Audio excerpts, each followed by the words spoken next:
There's absolutely nothing going on today. More coffee, sir? What for? Nothing helps. Well, the Wakanda Forever trailer breakdown was on the schedule. Thanks a lot, Carl, but I don't really think that... Wait, that was today? Yeah. Darn! Oh, by the way, Carl, you're getting a raise. What? Dude, we gotta talk about this. Thanks for the intro, Carmel. You're welcome. Hey, guys! Yes, the bro team is back, and before anyone wonders what the heck happened, I have some explaining to do! I know I said I was going to do this video last week, but a lot of crazy stuff happened down here, and I was needed! My family needed me! But anyway, I'm here now, and let's waste no more time and get right into this Black Panther Wakanda Forever trailer breakdown. Let's go! So the trailer starts off with Ramonda and Shuri carrying Black Panther's mask through this funeral scene. And this is most likely going to be how the movie starts, because it just makes the most sense that they start with honoring Chadwick Boseman. And thank you, Marvel, so much for this trailer. Now, something to take in mind here, they're all wearing white. Now, Cosmic Wonder has this theory that instead of being like a funeral scene, it's going to be more like a celebration scene honoring the life that was T'Challa, aka Black Panther. So anyway, they're walking down this path, and there are some singers and drummers next to this guy, behind them. And then we see this scene of Atlantis. As you can see right here, it looks like they're in some kind of underwater cave. Now, we also see next to that some Mayan and Aztec paintings. And this is very interesting considering the next character that we see in this trailer. Namor here is into artistry. He's painting something around here, and it's just take my word for this, guys. My guess is that this painting is of Namora, who I believe, if I'm remembering this correctly, is Namor's love interest, or should I say, was Namor's love interest. We see some dancers honoring Chadwick Boseman. And then we see another shot of Namor, and Namor says that, if I'm remembering the trailer correctly, only the most broken people can rule. Can become great leaders, Can become great rulers, can rule, same thing. Yeah, exactly. So basically his main point is that, I mean, he's broken. He's devastated. But, also, while he's saying this, we see him painting some more, and we also see Shuri, so he could be hinting that Shuri is also really, really broken, which totally makes sense. I mean, she lost her brother.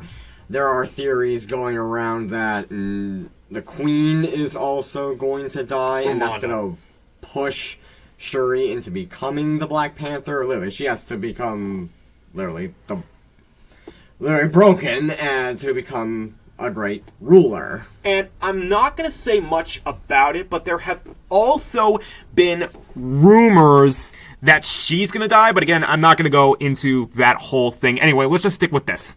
Some people beating on some drums next to this T'Challa billboard. Again, honoring the festival, whatever you want to call it, funeral festival, whatever.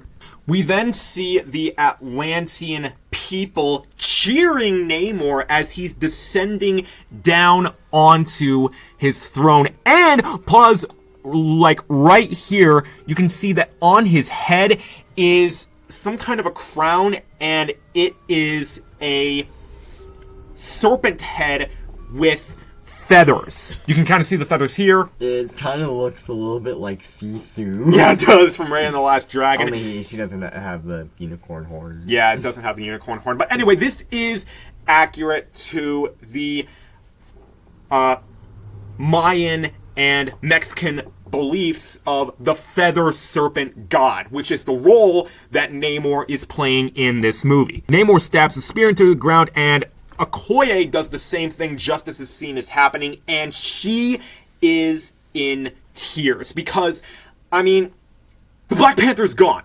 The king is gone. And in the next scene, we see that the throne room is absolutely empty, but the Dora Milaje are still guarding it because the Dora Milaje's main purpose was to protect and serve the king. And now that the king is gone and dead, Okoye and the Dora Milaje have to wonder, what is their purpose now? We then see this ship scene, which it is possible, as a theory comes from Cosmic Wonder, that people could be hunting for vibranium, not in Wakanda, but in its surrounding seas. And this is what stirs up the Atlanteans, because in the next scene, we get people in the sea, and then Atlanteans hijacking the ship. Now, the ship says Enviro Plus. I have no idea what that means, but I mean, hey, maybe that means something for the future of Marvel. We can see Atlanteans running amok in the ship. And then we see that the Atlanteans and the humans start a war. As you saw, the girl dang shoots at something, and there are probably Atlanteans nearby. We then see Wakandian ships carrying as much as they can, and as you can see from right here, this is the home of the gorilla tribe. And my guess is that this is right after Namor takes over Atlantis, and the Wakandians need a place to stay since their empire was basically conquered. So they're on the run, and M'Baku here is the only one that they can turn to. We then see, I think this is Nakia and the Dora Milaje standing around M'Baku, who is telling them about Namor. The Dora Milaje's coats kind of look like Cruella de Vil's fur coat. Oh, you gotta be kidding me. So many Disney references here.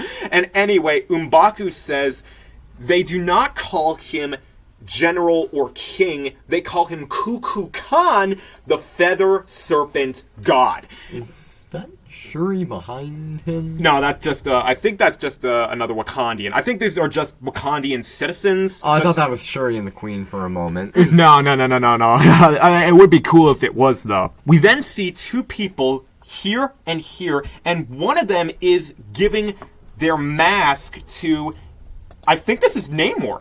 And my guess is this is Queen Ramonda sacrificing herself to save Namor from whatever kind of warring reason. Maybe there was a war, they were ambushed, and the only way to save Namor is Namora gives herself up to save Namor's life. We then see Namor with these hover shoes, like that guy from Hercules. Again, another Disney Incorporation reference. And M'Baku says that killing Namor will risk eternal war with the Atlanteans. A mysterious figure with a gun points out of the fog. And then we have another ship scene. Okoye, in disguise, is being held captive by these guys, as well as some other Wakandians in the next scene, as we see here, and they're among some kind of water tubes. Maybe this is some kind of liquefied metal, but I seriously doubt it. I think these are just some kind of water chambers. We then see, this is Shuri, in a flooded throne room saying that Namor is coming for the surface world. So, yeah, something has to have happened to get Namor ticked. We then see Queen Ramonda, and behind her is Riri Williams staring out of a window, and in the reflection right here, Namor grabs his spear and is about to stab right through the window, as shown right here. I mean, this is just insane. So this is why a lot of people think that Ramonda is gonna die. And then back to the ship scene, Okoye reveals herself, and the guys get attacked by the Dora Milaje, dang it, because you cannot just sneak into Wakanda, boy. You cannot sneak into the most defended and scientifically advanced place on the planet. I mean, we obviously see that this film will be released on November 11th. And then Namor here guides the Atlanteans into a war, and right here is a tumor. So my guess is he's not going to be the king of Atlantis, maybe an Atlantean war general. I'm terribly sorry. I'm afraid we've run out of time. Now, ain't that always the way? So, unfortunately, that's going to have to be a wrap-up for part 1. But don't worry, as soon as you're done watching this video, most likely part 2 will be uploaded because we're going to be doing it immediately. So we'll be seeing you very shortly. Respect for all you guys out there. Peace out. Bye.